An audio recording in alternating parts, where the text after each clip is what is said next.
আজ পর্যন্ত যত অ্যাকাউন্ট হ্যাক হয়েছে তার মেন কারণ কিন্তু একটা দুর্বল পাসওয়ার্ড। কারণ আমরা অ্যাকাউন্ট খোলার সময় দুর্বল পাসওয়ার্ড দেওয়ার ফলে হ্যাকাররা সুযোগ পেয়ে যায় ওই অ্যাকাউন্টটাকে হ্যাক করার জন্য। একটা স্ট্রং পাসওয়ার্ড আজকে শিখবো। যদি আপনার আগে পাসওয়ার্ড কিছু দেওয়া হয়ে থাকে, সে আপনার ফেসবুক হোক, ইনস্টাগ্রাম হোক, গুগল অ্যাকাউন্ট হোক, বা আপনি কোনো চ্যানেল ক্রিয়েট করেছেন, সেক্ষেত্রেও আপনি ভালোভাবে দেখে নেবেন, চেঞ্জ করে নেবেন, কারণ সময়টা মোটেই ভালো না। কি করে একটা স্ট্রং পাসওয়ার্ড করব, চলুন ডাইরেক্ট সেটাই দেখে নিই। তো আপনি কি করবেন, আপনার যে অ্যাকাউন্টটা এই প্রবলেমটা রয়েছে বা নতুন অ্যাকাউন্ট ক্রিয়েট করার ক্ষেত্রে যে বিষয়গুলো ফলো করবেন, আমি এখানে একটা জাস্ট গুগল অ্যাকাউন্টে এনে দেখাচ্ছি, এটা উদাহরণ মাত্র। আপনি যে অ্যাকাউন্টে ক্রিয়েট করবেন সেখানেই এটাই কাজে আসবে। এখানে কেন এটা রেখেছি, তার কারণ হচ্ছে এখান থেকে লার্নিংটা আপনি ভালো পাবেন, সেই জন্য। ঠিক আছে, এখানে দেখুন পাসওয়ার্ড সিলেক্ট করার ক্ষেত্রে উপরে দেখুন একটা কথা লেখা আছে, choose a strong password and do not reuse it for other account. অর্থাৎ আপনি ফেসবুকের জন্য যে পাসওয়ার্ডটা ক্রিয়েট করছেন সেটা আবার ইনস্টাগ্রামে যেন একই পাসওয়ার্ড না হয়, আবার সেটাই যেন গুগল অ্যাকাউন্টের ক্ষেত্রে না হয়, জিমেল অ্যাকাউন্টের ক্ষেত্রে না হয়। অর্থাৎ আলাদা আলাদা অ্যাকাউন্টের ক্ষেত্রে আলাদা আলাদা পাসওয়ার্ড আপনার রাখতে হবে। মনে না থাকলে খাতায় লিখে রাখুন, গুছিয়ে রাখুন সযত্নে। এটা গেল প্রথম পয়েন্ট। এবারে এখানে দেখুন যে পাসওয়ার্ড যেটা আমরা করব, এই পাসওয়ার্ড লেখার ক্ষেত্রে মনে রাখবেন মিনিমাম 8 ক্যারেক্টার যেন থাকে, অর্থাৎ 8টা সংখ্যা যেন থাকে। ওই যে ছোট ছোট নাম দিয়ে দিলাম, আর বা SM, আমার ডেট অফ বার্থ, এই জাতীয় যে হালকা পাসওয়ার্ড, এগুলোই সর্বনাশের কারণ। চলুন দেখে নেই কি করতে হবে আপনাকে। তো একটা নতুন পাসওয়ার্ড দেওয়ার ক্ষেত্রে দেখুন, যেহেতু পাসওয়ার্ড টাইপ করছি, হয়তো স্ক্রিন রেকর্ডারটা না কাজ করতে পারে, তো সেক্ষেত্রে আমি স্ক্রিনশট দিয়ে দেবো, সেটা দেখলে আপনি বুঝতে পারবেন। প্রথমে যেটা করবেন, আপনি প্রথমে একটা বা দুটো ABCD এ থেকে জেড পর্যন্ত একটা বড় সংখ্যা নিয়ে নিলেন, কিংবা দুটোও আপনি নিতে পারেন, আপনার ইচ্ছা। এবারে দেখুন, যখনই আমি টাইপ করতে চলেছি, এখানে দেখুন টু শর্ট কথাটা লেখা আছে, দেখেছেন যে পাসওয়ার্ড স্ট্রেংথ কেমন আছে। এবারে এখানে কয়েকটা নাম্বার আপনি জুড়ে দিন।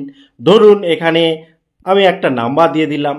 মাথায় রাখবেন, এই যে পাসওয়ার্ডটা আমি দিচ্ছি, এটা কপি করলেই কিন্তু আপনি বিপদে আরও বেশি পড়ে যাবেন। এটা উদাহরণ মাত্র, আপনি আপনার মতো করে নেবেন। এবারে একটা যখন সংখ্যা আপনি দিয়ে দিলেন, তারপরে এখানে এসে দেখুন উপরে অনেক রকম সিম্বল থাকে। ধরুন @ দিয়ে দিতে পারেন। তারপরে আবার একটা ছোট হাতের ABCDর মধ্যে কিছু একটা দিয়ে দিলেন। দেওয়ার পর আবার একটা সংখ্যা আপনি দিতে পারেন, কিংবা আপনি একটা বড় হাতের সংখ্যা দিলেন, তারপরে গিয়ে একটা ছোট হাতের সংখ্যা দিলেন, তারপরে একটা সিম্বল দিয়ে দিলেন। দেখুন এইবারে যখন আমি দেখছি যে পাসওয়ার্ড স্ট্রেংথ, এটা দেখুন খুবই স্ট্রং। ঠিক আছে, খুব স্ট্রং। এবং কটা সংখ্যার হলো, এখানে দেখুন 1 2 3 4 5 6 7 8 9 10টা সংখ্যা হয়েছে।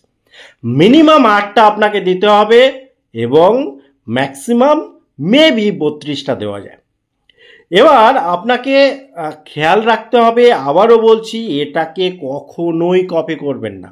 এটা জাস্ট উদাহরণ ছিল, ঠিক আছে, এছাড়া কিছু নয়। কিন্তু এইরকমভাবে আপনি যদি একটা স্ট্রং পাসওয়ার্ড বানান, এবং তারপরে সেই পাসওয়ার্ডটা কার জন্য বানালেন, ফেসবুকের হলে ফেসবুক করে লিখে রাখুন, ইনস্টাগ্রাম হলে ইনস্টাগ্রাম বলে লিখে রাখুন, আপনার নিজস্ব খাতাতে, বা আপনি অনলাইনেও রাখতে পারেন, যেখানে সেফটি বলে মনে হবে সেখানে, যাতে পরবর্তীকালে আপনি নিজে ভুলে না যান।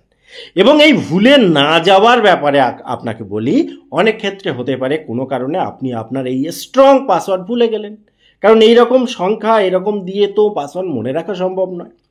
সেক্ষেত্রে যখনই আপনি পাসওয়ার্ড ভুলে যাবেন, আপনার প্রয়োজন হবে রিকভারি পাসওয়ার্ড করার। তো সেই জন্য রিকভারি আপনি পাসওয়ার্ড যাতে খুব ইজিভাবে করতে পারেন, সেই জন্য আপনাকে অবশ্যই একটা রিকভারি ফোন নাম্বার, প্রয়োজন হলে দুটো ফোন নাম্বার, এবং রিকভারি ইমেল অ্যাড্রেস বা জিমেল যেটাকে আমি বলি, এই যে আপনার রয়েছে জিমেলটা, এইরকম আরও দুটো অ্যাড করে রাখুন। এবং যেগুলো অ্যাড করলেন সেগুলোও আপনি খাতায় লিখে রাখুন, কারণ ভুলে যাবেন তো যদি মাল্টিপল অ্যাকাউন্ট আপনার থেকে থাকে। তাহলে আপনাকে কিন্তু কেউ সহজে হ্যাকিংয়ের মধ্যে আনতে পারবে না, হ্যাক হবে না আপনার অ্যাকাউন্ট।